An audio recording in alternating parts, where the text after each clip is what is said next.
Hello everyone, আসসালামু আলাইকুম। সকালবেলা চা এবং ডিম সিদ্ধ নিয়ে বসে গিয়েছি। তারপর সুন্দর করে পরে নাস্তা বানিয়ে নিলাম। এখানে রুটি বানিয়েছি, আবারও একটু চা বানালাম। অনেক সকালবেলা ঘুম থেকে উঠেছিলাম, তাই ক্ষুধা পেয়েছে। সুন্দর করে ডিম সিদ্ধ করে একটু চা করে খেয়ে নিয়েছি। পরে সুন্দর করে 10টা-11টার দিকে প্রপার নাস্তাটা করে নিয়েছি। নাস্তা কমপ্লিট করে চলে গিয়েছি রান্নাবান্নার কাজে। রান্নাবান্না করার জন্য যে কাটাকুটিগুলো ছিল সেগুলো করে নিচ্ছি, পাশাপাশি রান্নাটা বসিয়ে দিয়েছি। আচ্ছা বলুন তো, সাম্প্রতিক যে ঘটনাগুলো আমাদের সামনে ঘটছে, যে মা এবং বউ দুজনের তুলনা কি আসলে করা পসিবল? আমার কাছে মনে হয় না পসিবল। কারণ একজন যিনি আপনাকে জন্ম দিয়েছেন, আর একজন যিনি আপনাকে পিতা হওয়ার স্বাদ গ্রহণ করায়, দুজনের ভালোবাসাটাই ভিন্ন। এটাও সত্যি যে মায়ের ভালোবাসাটা যেমন তুলনা হয় না, কিন্তু বিয়ের পর বউ কিন্তু চায় তার পরিপূর্ণ সম্মানটা। মা কেন মায়ের জায়গায় ঠিক থাকে না?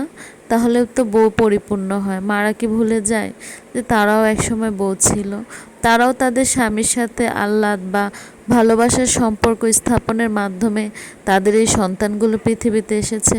তাহলে কেন আমরা অন্যদের সম্পর্কগুলো, স্বামী স্ত্রীর সম্পর্কগুলো নষ্ট করতে যাব? হ্যাঁ, আমি পলাশ সাহা ও তার স্ত্রী সুস্মিতার কথাই বলছি। কেন জানি সাম্প্রতিক এই ঘটনাটা মনের অন্তরালে অনেক বেশি ছুঁয়ে গিয়েছে। কারণ তার তো আরও দুটো সন্তান রয়েছে যে তাকে মা ডাকতে পারবে, কিন্তু সে তো স্বামীহারা হয়েছে।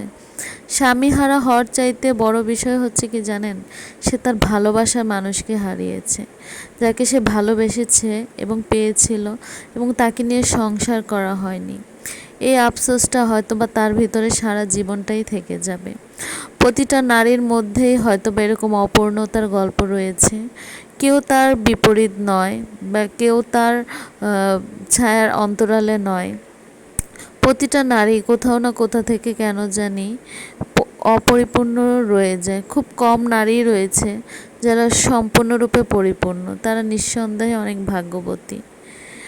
এইটাই দোয়া করতে পারি যে যাই হোক, জাস্টিস হোক, যে আসলে প্রকৃত পাপী সেই শাস্তি পাক।